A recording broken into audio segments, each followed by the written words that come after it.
Today, we are going to learn how can you multiply using an array.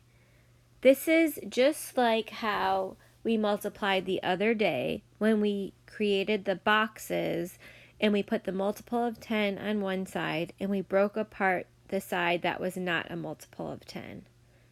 Let's look at our question. There are 13 toy dogs in each row of a carnival booth. 20 rows contain toy bulldogs and 4 rows contain toy huskies. We want to find out how many toy dogs there are. Let's think about this. Is this a one-step question or a two-step question? If you said it is a two-step question, you are correct. First, we have to find out how many dogs that there are. We have to add them before we can multiply by the 13 in each row.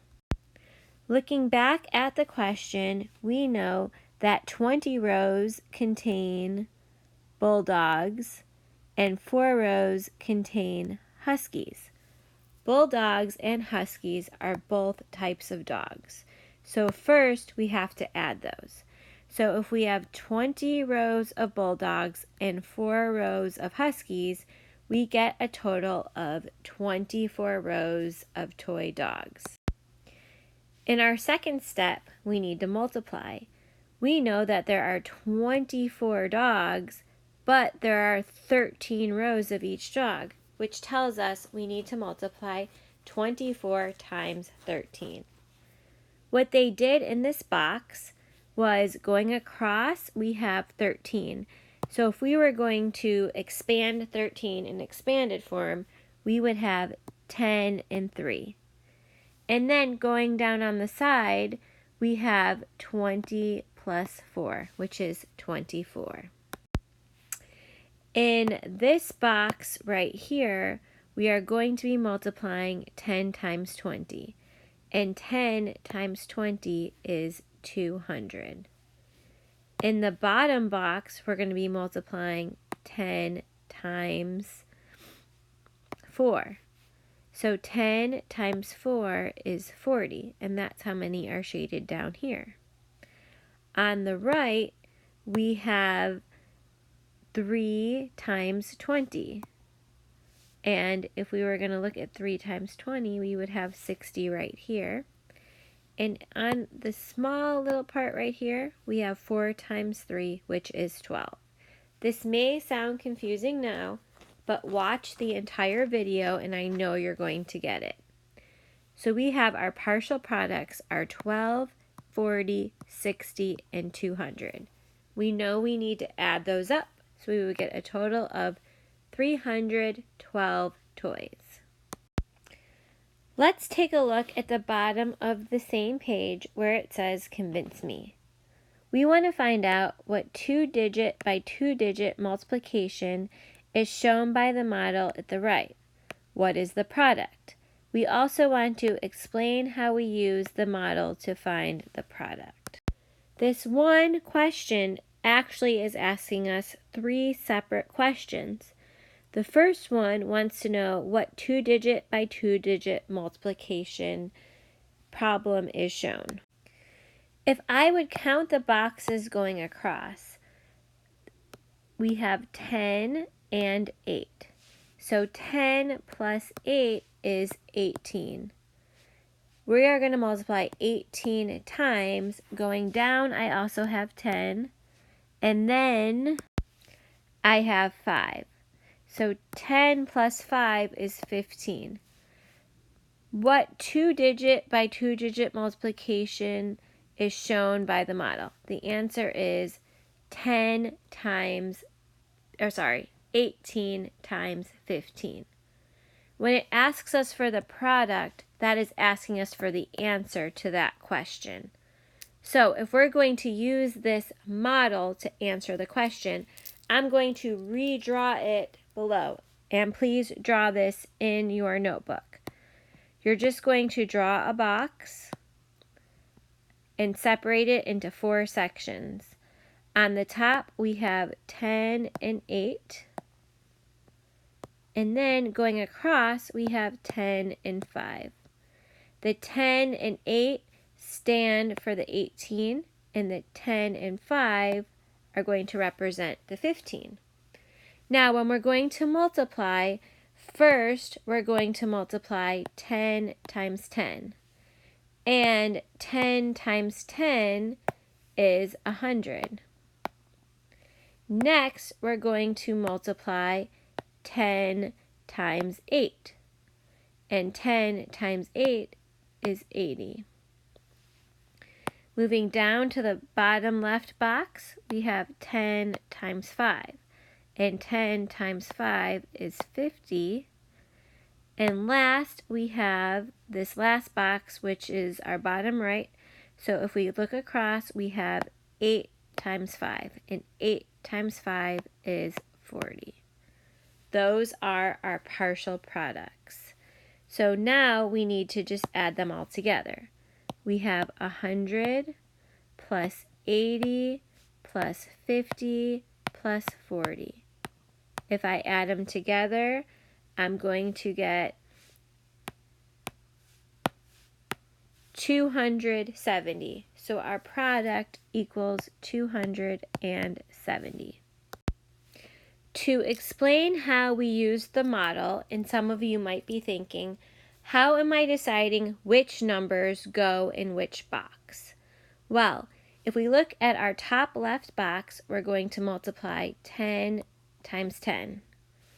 If we look at our top right box, we're going to multiply our 10, because it's right here, times our 8 right there. If we look at our bottom left box, we're going to multiply our 5 times our 10. And in our bottom right box, we're going to be multiplying our 5 times our 8. With practice, it's going to get a lot easier. Let's practice another problem together before we go on to our guided practice. We are going to multiply this problem and find the product. Remember, the product is the answer to a multiplication problem. We are going to multiply 54 times 26. First, we're going to model a box.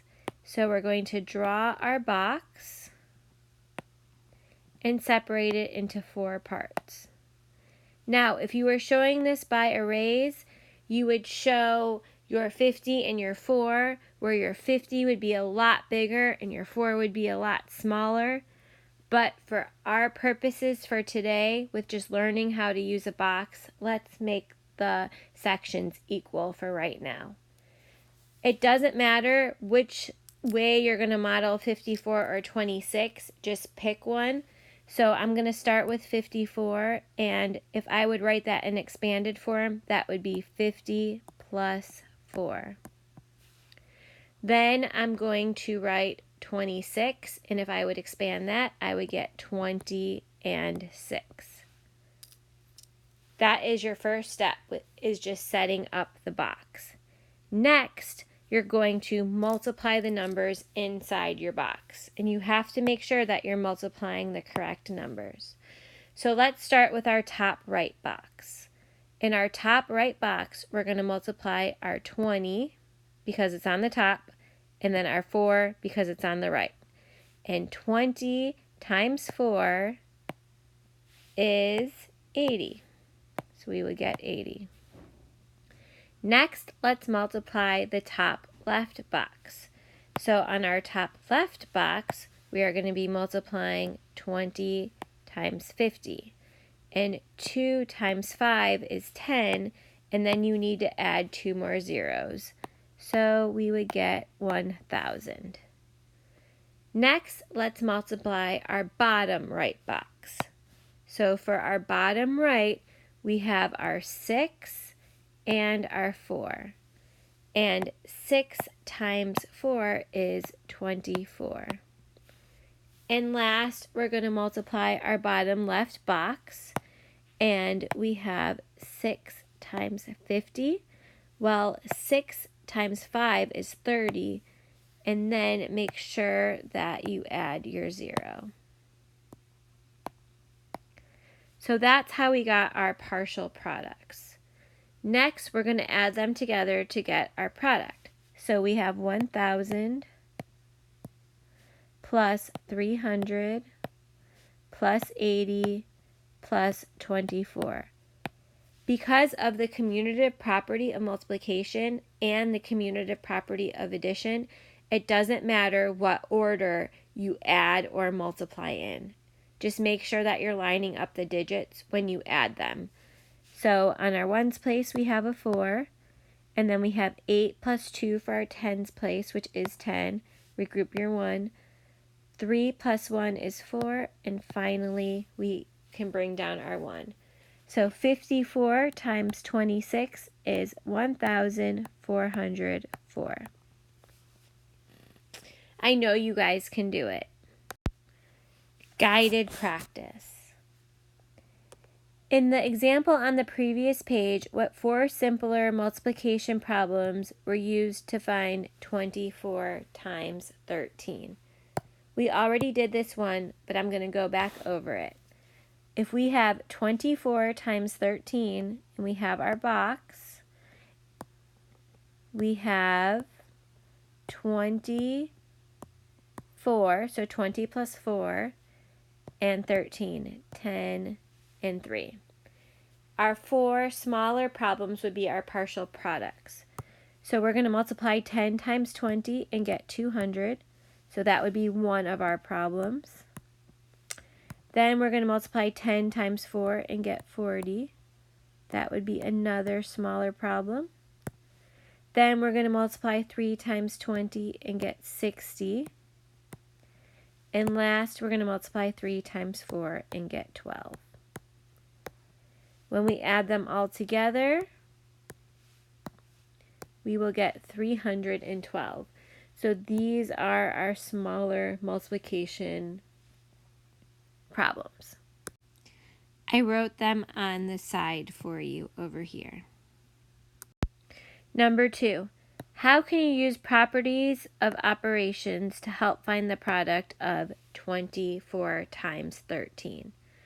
Well, we've already done that, and we used partial products by creating this box down here and showing which numbers we are multiplying to get the product. We also could multiply or add in any order because of the commutative properties of addition and multiplication. Number 3. For 3, use the array drawn on the grid to find the product. Check if your answer is reasonable. All right, so they already drew a box for us, and in this box, they have actually counted out the number of blocks by separating 24 into 20 and 4 and 16 into 10 and 6. So if you were going to count them out, you would know that there are 20 going down and then 4 going down, and then across the top you have 10 and 6. So we need to multiply 20 times 10, and we would get 200. So that would go in this box. Then you would need to multiply 20 times 6, which would be 120, and that would go in this box right there. Then we would multiply 10 times 4 and get 40, and that would go in that box right here. And over here you would do 6 times 4, which is 24. Then if we would add them all up, I'm just going to go on the left because I have more room. I have 200 plus 120 plus 40 plus 24. And if I add these up, I would get 384. To check to see if my answer is reasonable, I know that 24 would round to 25 times 16 would round to 20, and 25 times 20 is 500. 384 is less than 500. So looking at this, I would say that my answer probably is not reasonable. But if I rounded 24 to 20 times 16, which also rounds to 20, 20 times 20 is 400. That is a lot closer to 384. So then it is reasonable. Go ahead and do the rest of the problems on page 197. You can draw your own boxes if that is easier for you. When you are finished, please come show me.